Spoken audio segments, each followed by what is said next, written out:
If you recall back in March, the US Ambassador to South Korea, Mark Lippert, he was attacked by a knife-wielding dissident named Ki-jong. This happened in front of a packed room as the ambassador was set to give a speech. He suffered that 4-inch gash on the right cheekbone. Lower jaw required 80 stitches, Nick. The blade, it went in 1 inch deep. I can't imagine how painful that was. Well, Lippert, he was also slashed 5 times on his left arm and hand. Jong was said to be protesting that joint military drills that are currently underway with the U.S. and South Korea. He was given 12 years for attempted murder. You know, doing this on a U.S. representative, especially, an envoy of the U.S., stabbing him in the face like that. 12 years, do you think that's enough?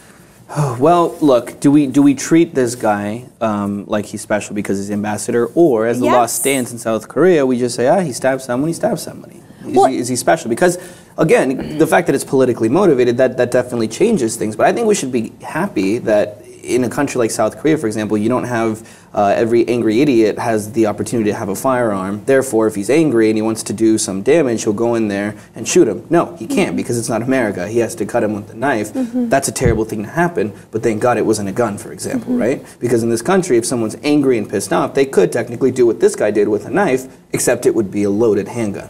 Right. Well, this isn't the first time that Lippert was actually involved in someone trying to hurt him.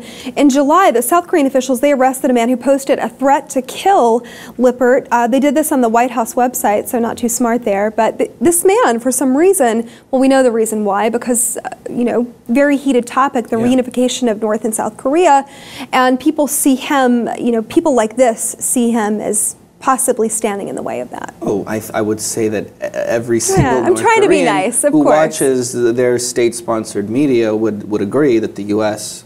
and the South Koreans are the reason why they cannot reunify. And we're the enemies. Well, it's not that simple. It's very complicated. We tend to get the exact opposite rhetoric from our media here on this side. But hey, it depends what side you're on and what you're listening to on a daily basis, because it's easy to get radicalized and get really pissed off and want to throw a knife at this guy's face. I mean, I feel for the man, the alleged attacker. He was part of the group of people that had invited him.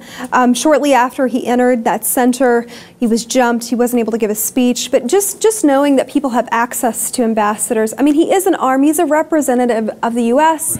And what that represents to South Korea. I'm wondering if he should have been better protected. What do you think? This isn't the first time we've heard about an ambassador in harm's way or even getting murdered. And no, ambassadors can't even, a lot of them, they can't even tweet when they're at a place knowing that someone's going to be able to get their location and come after them if they wanted to. They always have to tweet afterwards when they leave. Then they kind of say, oh yeah, I'm at this and this place, even though they already left, right? That's just one little detail, but you're right. I mean, they're definitely not safe. They're always very high profile, targeted people. Well, luckily, that knife didn't enter any facial nerve, so he's not going to have any sort of paralysis, which is good.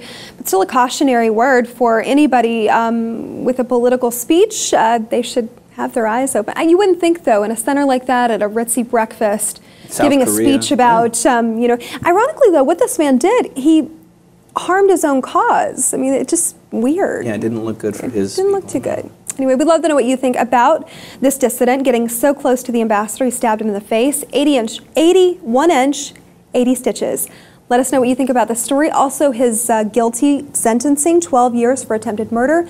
Post your comments below while you're at it. Be sure to check out the rest of our channel and subscribe to the Lip TV for more.